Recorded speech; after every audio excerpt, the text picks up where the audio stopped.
Cukup ya? Oke, silakan. Nunggu di ruang transit lagi.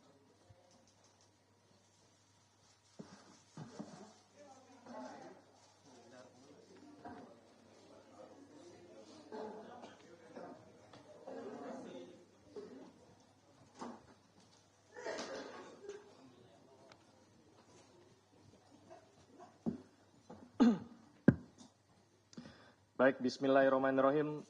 Assalamualaikum warahmatullahi wabarakatuh. Yang kami hormati Bapak Wakil Ketua Bapak Ibnu Basuki Widodo, Bapak Direktur Penyidikan Bapak Asep Guntur Rahayu, rekan-rekan jurnalis yang berbahagia, pada sore hari ini Komisi Pemberantasan Korupsi akan menyampaikan rilis penahanan untuk perkara yang melibatkan tersangka Wali Kota Semarang. Untuk itu, pembacaan kronologis dan uraian perkara akan kita dengarkan bersama-sama dan akan dibacakan oleh Bapak Ibnu. Untuk waktu dan tempat kami persilakan, Pak. Baik, terima kasih Mas Desa. Assalamualaikum warahmatullahi wabarakatuh. Baik, Mas Desa, Pak Direktur, dan rekan-rekan media yang saya hormati, saya akan membacakan mengenai hal tersebut. Baik ya, saya bacakan. Rilis mengenai perkara Wali Kota Semarang. Jakarta, 19 Februari 2025. 1. HGR merupakan Wali Kota Semarang periode 2023 sampai dengan 2024 berdasarkan Keputusan Menteri Dalam Negeri nomor 100.2.1.36143 tahun 2022 tanggal 18 November 2022 tentang pengesahan pengangkatan Wali Kota dan pengesahan pemberhentian Wakil Wali Kota Semarang Provinsi Jawa Tengah. AB merupakan Ketua Komisi D DPRD Provinsi Jawa Tengah periode 2019-2024 berdasarkan surat keputusan Komisi Pemilihan Umum Provinsi Jawa Tengah tanggal 12 Agustus 2019 tentang penetapan calon terpilih anggota Dewan Perwakilan Rakyat Daerah Provinsi Jawa Tengah dalam pemilihan umum tahun 2019. Bahwa AB merupakan suami dari HGR yang juga sebagai representasi dari Wali Kota Semarang, sehingga setiap arahan dan perintah dari AB dianggap sebagai arahan dan perintah dari Wali Kota Semarang. Bahwa sejak saat HGR menjabat sebagai Wali Kota Semarang, HGR dan AB telah menerima sejumlah uang dari fee atas pengadaan meja kursi fabrikan SD pada Dinas Pendidikan Kota Semarang tahun anggaran 2023. Pengaturan proyek ke Bapenda Kota Semarang. Bahwa kronologi singkat masing-masing peristiwa tersebut adalah sebagai berikut. 1. Pengadaan meja kursi fabrikasi SD pada Dinas Pendidikan Kota Semarang tahun anggaran 2023. Bahwa pada sekitar akhir November 2022, setelah pelantikan HGR sebagai Wali Kota Semarang, HGR dan AB mengumpulkan sekda seluruh Kepala Dinas Kota Semarang, Asisten 1, Asisten 2, Asisten 3, Kepala BPKAD, Kepala Bapenda, Kepala Bapeda, dan seluruh staf ahli wali kota di rumah pribadi HGR. Saat itu HGR menyampaikan bahwa Kepala OPD harus mengikuti dan mendukung perintah dari HGR dan AB. Bahwa pada tanggal 17 Desember 2022, AB memperkenalkan MA, Sekretaris Distrik kepada RUD, Direktur PT DK Sari Kasa, dan memerintahkan MF untuk menunjuk PT tersebut menjadi penyedia pengadaan meja kursi yang akan dianggarkan dalam APBD P tahun anggaran 2023. Bahwa pada bulan Juni 2023 HGR memerintahkan masing-masing OPD untuk menyisihkan 10% anggaran untuk digunakan di APBDP, dan HGR meminta Dinas Pendidikan untuk mengurangi beberapa pekerjaan fisik. Bahwa bagian perencanaan Dinas Pendidikan tidak pernah mengajukan usulan ataupun menyusun perencanaan atas pelaksanaan pengadaan meja kursi pabrikan SD dalam pembahasan usulan APBDP, terutama karena sebelumnya sudah pernah dilaksanakan pengadaan meja kursi kayu pada APBD. Bahwa pada bulan Juli 2023, AB memerintahkan BB untuk memasukkan usulan anggaran pengadaan senilai 20 miliar ke APBD dan menunjuk RUD PT Deka Sari Perkasa sebagai pemenang pengadaan meja kursi pabrikan SD. Selain itu, AB memerintahkan KA untuk mengurus teknis terkait penunjukan PT tersebut atas perintah tersebut, kemudian Kapendi selanjutnya memerintahkan MF untuk menunjuk PT Deka Sari Perkasa. Bahwa permintaan AB kepada BP tersebut juga telah dilaporkan oleh BP kepada HGR dan HGR menyuruh BP untuk membahasnya di TAPD. Atas perintah AB tersebut, selanjutnya MA memproses penyusunan anggaran pengadaan meja kursi sebesar 20 M dalam APBDP tahun anggaran 2023 dan MF melakukan pengaturan untuk memenangkan PT Deka Sari Perkasa dengan cara menyusun spek sesuai dengan spek milik PT Deka Sari Perkasa. Bahwa perbuatan tersebut melanggar Perpres nomor 16 tahun 2018 tentang pengadaan barang dan jasa. Bahwa pada bulan Oktober 2023 HGR bersama DPRD Kota Semarang mengesahkan Peraturan Daerah Nomor 6 Tahun 2023 dan Peraturan Wali Kota Nomor 24 Tahun 2023 tentang APBDP Tahun Anggaran 2023, Pemerintah Kota Semarang, di mana dalam Perda sudah masuk anggaran pengadaan meja kursi untuk SD senilai 19,2 M di Dinas Pendidikan, yang mana pada awalnya APBD murni 2023 anggaran tersebut hanya senilai 900 juta. Bahwa pada tanggal 1 November 2023, MF selaku PPTK menunjuk PT Deka Sari Perkasa menjadi penyedia pengadaan meja kursi fabrikasi SD dengan surat pesanan meja nomor B3982-027-11-2023 senilai 10.769.106.000 dan pesanan kursi nomor B3983-027-11-2023 senilai 7.656.240.000 sesuai dengan perintah AB sebelumnya. Bahwa atas keterlibatan dari AB membantu RUD mendapatkan proyek tersebut, RUD telah menyiapkan uang sebesar 1.750.000.000 rupiah atau sebesar 10% dari untuk AB. Bahwa atas perbuatan HGR bersama-sama dengan AB dalam melakukan intervensi terhadap proses pengadaan meja dan kursi fabrikasi SD pada Dinas Pendidikan Kota Semarang yang berakibat dengan ditunjuknya PT Deka Sari Perkasa sebagai penyedia berkaitan dengan jabatannya selaku Wali Kota Semarang sehingga bertentangan dengan tugas dan kewajibannya sebagaimana diatur dalam pasal 65, 67 Undang-Undang Nomor 23 Tahun 2014 tentang pemerintah daerah sebagaimana telah diubah 2 kali dan terakhir dengan Undang-Undang Nomor 9 Tahun 2015. 2. Pengaturan pada proyek penunjukan langsung pada tingkat kecamatan tahun anggaran 2023. Bahwa pada sekitar akhir November 2022, AB memanggil EY dan SO selaku Camat Genuk untuk menghadap ke ruangannya di kantor DPRD Provinsi Jawa Tengah. Pada pertemuan tersebut, AB meminta kepada EY untuk memberikan proyek PL pada tingkat kecamatan Kota Semarang senilai 20 miliar yang dalam pelaksananya akan dikoordinir oleh M. Dan atas hal tersebut, AB meminta komitmen fee kepada M sebesar 2 miliar. Bahwa pada bulan Desember tahun 2022, EY menyampaikan permintaan dari AB kepada seluruh camat di Kota Semarang dan atas permintaan dari AB tersebut, seluruh camat di Kota Semarang menyanggupi permintaan pemberian komitmen fee untuk PL pada tingkat kecamatan. Bahwa pada sekitar bulan Desember 2022, M menyerahkan uang senilai 2 miliar kepada AB sebagai komitmen fee proyek PL kecamatan.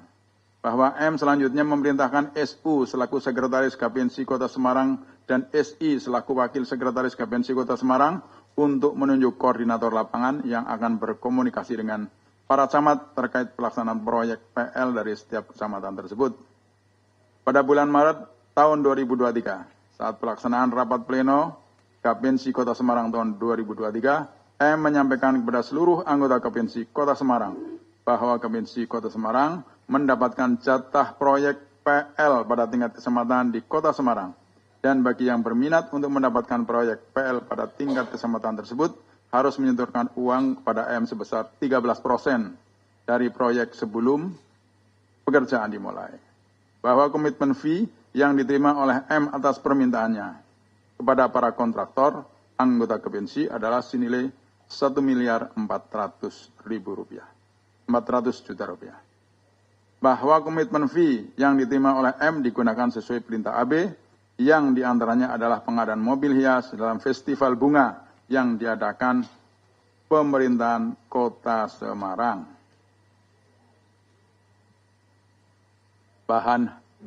Bahwa HGR mengetahui adanya komitmen fee tersebut dan meminta M untuk menggunakan komitmen fee tersebut untuk kepentingan Pemkot Semarang yang tidak dianggarkan dalam APBD. Bahwa atas perbuatan HGR bersama-sama dengan AB dalam melakukan permintaan komitmen fee atas pengaturan proyek PL pada tingkat kecamatan berkaitan dengan jabatannya selaku Wali Kota Semarang, sehingga bertentangan dengan tugas dan kewajibannya sebagaimana diatur dalam pasal 65, 66, 67, dan 76 Undang-Undang 23 tahun 2014 tentang pemerintahan daerah sebagaimana telah diubah 2 kali dan terakhir dengan Undang-Undang Nomor 9 tahun 2015. 3. Permintaan uang dari Wali Kota Semarang kepada Bapenda Kota Semarang. Bahwa pada pertengahan bulan Desember 2022, HGR menolak menandatangani draft keputusan Wali Kota Semarang tentang alokasi besaran insentif pemungutan pajak dan atau tambahan penghasilan pegawai aparatur sipil negara pemerintah Kota Semarang yang diajukan oleh IIN pada sekitar bulan Desember tahun 2022.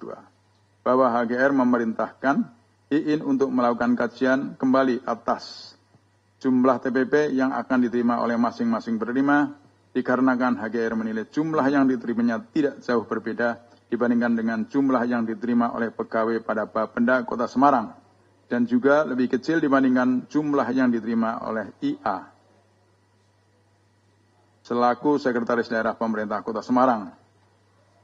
Bahwa atas dasar tersebut, IIN berkonsultasi dengan SI selaku Kepala Bagian Hukum Pemerintahan Kota Semarang, disingkat Kabag Hukum Pemkot Semarang, dan ESR selaku Kasubag Perencanaan Produk Hukum Penetapan Bagian Hukum Setda Kota Semarang. Bahwa SI dan ESR bersama-sama dengan IIN menghadap HGR untuk menjelaskan terkait draft keputusan Wali Kota Semarang tentang alokasi besaran insentif pemungutan pajak dan atau tambahan penghasilan pegawai aparatur sipil negara pemerintah Kota Semarang, dan mendapatkan pertanyaan yang sama dari HGR perihal jumlah TPP yang akan diterima oleh masing-masing penerima. Bahwa ESR menyampaikan kepada IIN bahwa atas TPP tersebut, bahwa HGR meminta tambahan atas jumlah yang seharusnya diterima sebagaimana tercantum dalam draft keputusan Wali Kota Semarang tentang alokasi besaran insentif pemungutan pajak dan atau tambahan penghasilan pegawai aparatur sipil negara pemerintah Kota Semarang tersebut. Bahwa pada tanggal 26 Desember 2022, HGR menandatangani draft keputusan Wali Kota Semarang tentang alokasi besaran insentif pemungutan pajak dan atau tambahan penghasilan pegawai aparatur sipil negara pemerintah Kota Semarang yang kembali diajukan dan meminta kepada IIN untuk memberikan uang tambahan setiap triwulannya.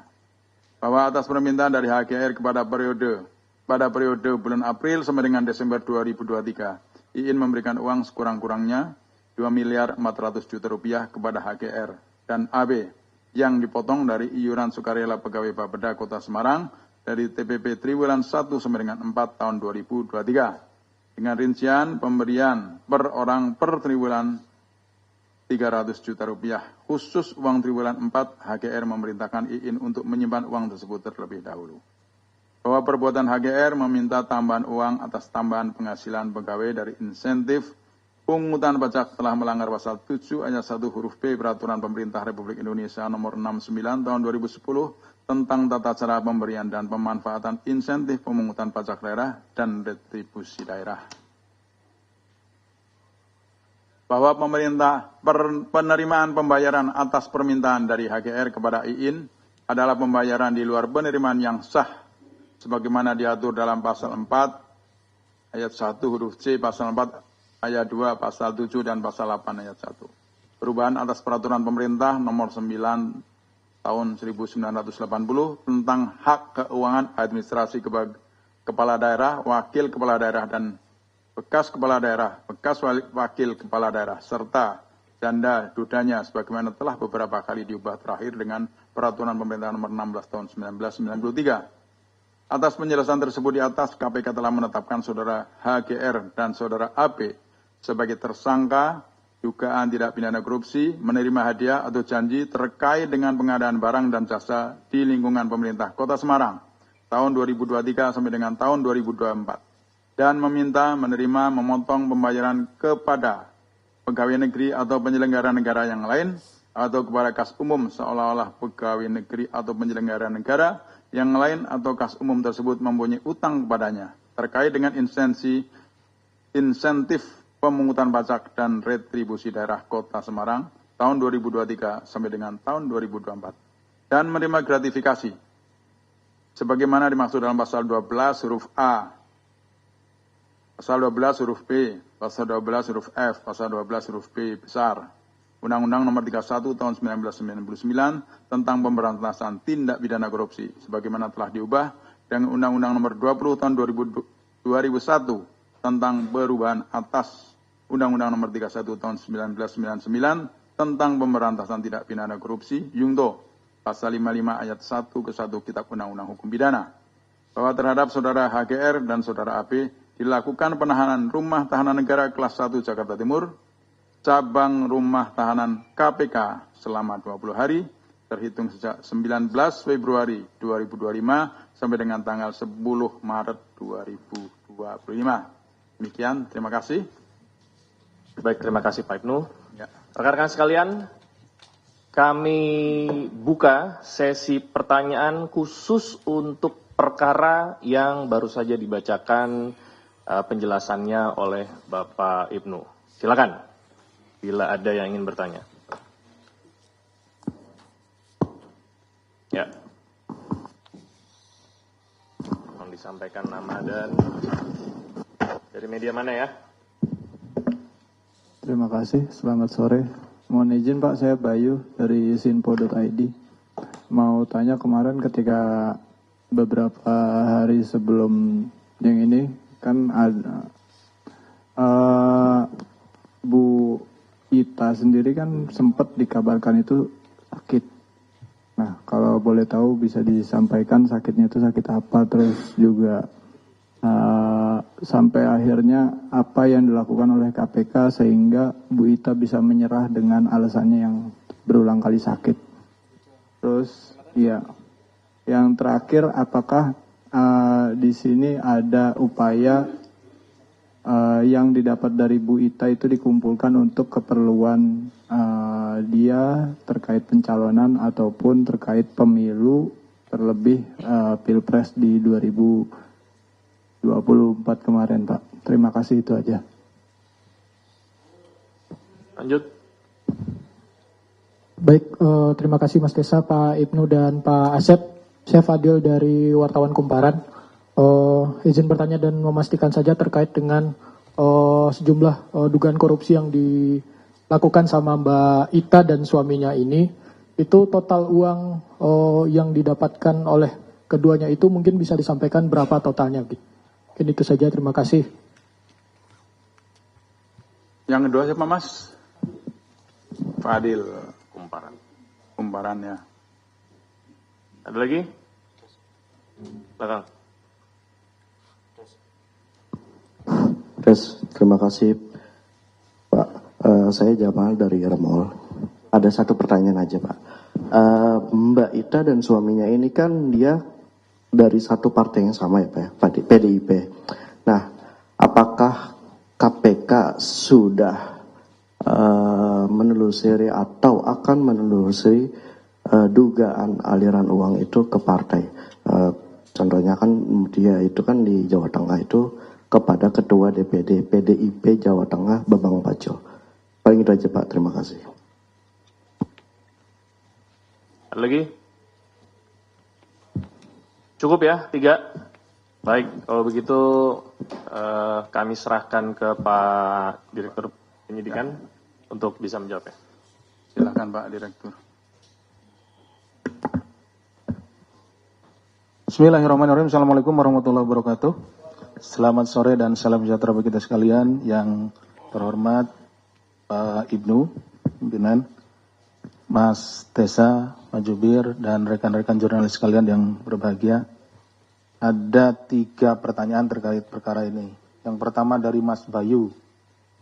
Seperti juga kita ketahui ya, Mas Bayu memang beredar di pemberitaan rekan-rekan yang di Jawa Tengah yang memberitakan terkait dengan kondisinya Bu Ita. Kemudian juga beredar juga bahwa yang bersangkutan itu menghadiri acara pernikahan ya, atau apa gitu ya, kondangan seperti itu. Nah, sebetulnya kita kan mengundang di minggu lalu ke sini, memanggil yang bersangkutan. Itu sudah terkonfirmasi berangkat. Tetapi sampai di perjalanan, kalau tidak salah itu informasi yang kami terima itu sudah masuk wilayah Jawa Barat, itu kemudian kambuh sakitnya. Itu yang kita terima ya konfirmasinya.